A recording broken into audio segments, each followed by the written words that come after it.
So all of those are, frankly, just taking my facilitator hat off for a second. Those all sound like pretty cool ideas. And let me just ask now sort of the other question there, or the flip side.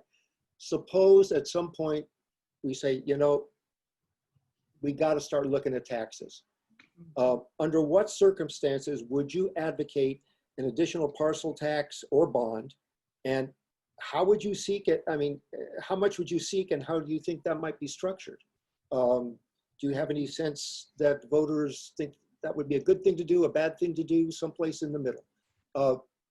So question here has to do with under what circumstances might you advocate, you know, an additional tax or a bond? And I believe, Dawn,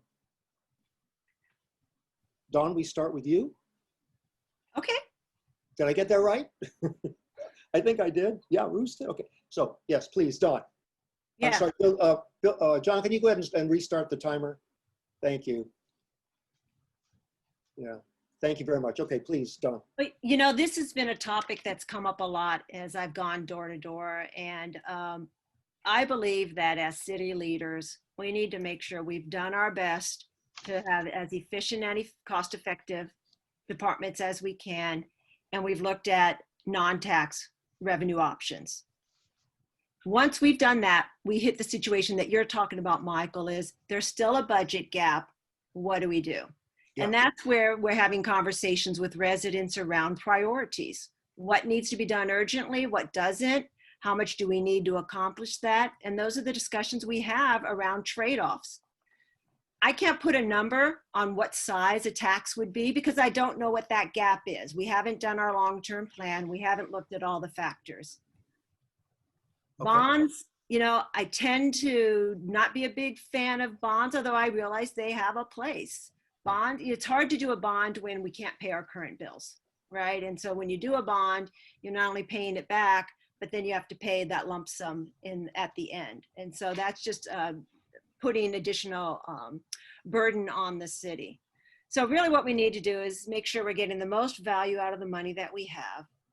We need to then identify what the gap is, sit down with residents, and have a conversation around priorities and funding and what are the things that they feel need to happen and what are the things that they're willing to pay for. And at the end of the day, whether it's a tax or it's a bond, it's got to be voted on by the residents. It can't be something passed by council, any of these certificates of participation or other things. Anything that puts a substantial financial burden on residents has to be voted on by the residents. Thank you. Gayne, I think you're up next. Thank you. So about, would I ever be in favor of a tax ever? I can never say the word never, never, but I almost want to say it here. What I noticed about taxes, I used to live in a small community where they raised the taxes. When people really can't afford the tax, and in this case, it would be a double tax because we now have a cap of 10,000 per person, or joint if you're married filing jointly. If you have that tax, what people tend to do as they get older, if they're retired, they'll then start renting out their homes to pay the taxes.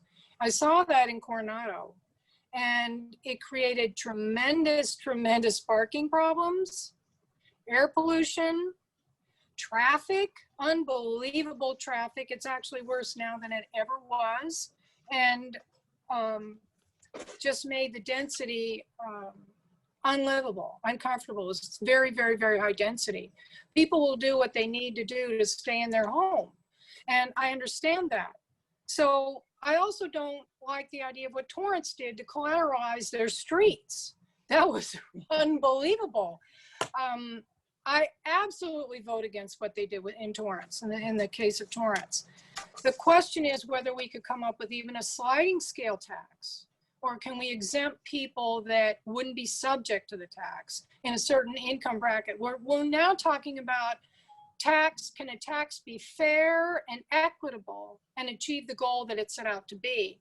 I think a lot of the problem with the parcel taxes is they're just across the board, and Some people live in homes that they're large homes. They've lived there 50 years. My mother's lived in her house 50 years. So should she be punished because it's taxed per square foot plus lot? So I really think we shouldn't really think of the tax as accomplishing a goal. It's really the law of unintended circumstances. Thank you. Okay. Bill, I think you're next. Well, I think we should consider a tax only as a last resort. Everyone I've talked to is worried about tax, particularly when we start talking about the pension debt that we have and how we're going to pay it off. People have told me, they don't want it paid off in 10 years. They want it paid off in 4. They want to get it out of their way. So I think there are a couple of taxes that we can look at. I think that the transfer tax probably affects the fewest people and is more fair. Special tax takes 2/3 of the residents to pass it.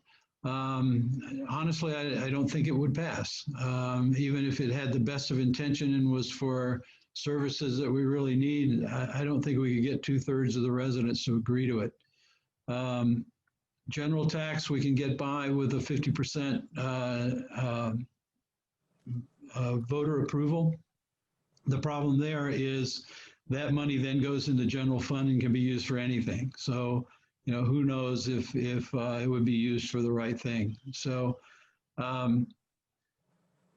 I generally, as I said before, I generally think that we should not raise taxes if there's just any way around it.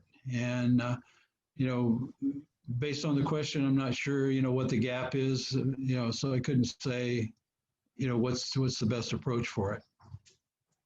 Okay, thank you very much. Jim? Yeah, so I'll start by just answering the question very directly. I would not support a new parcel tax or bond.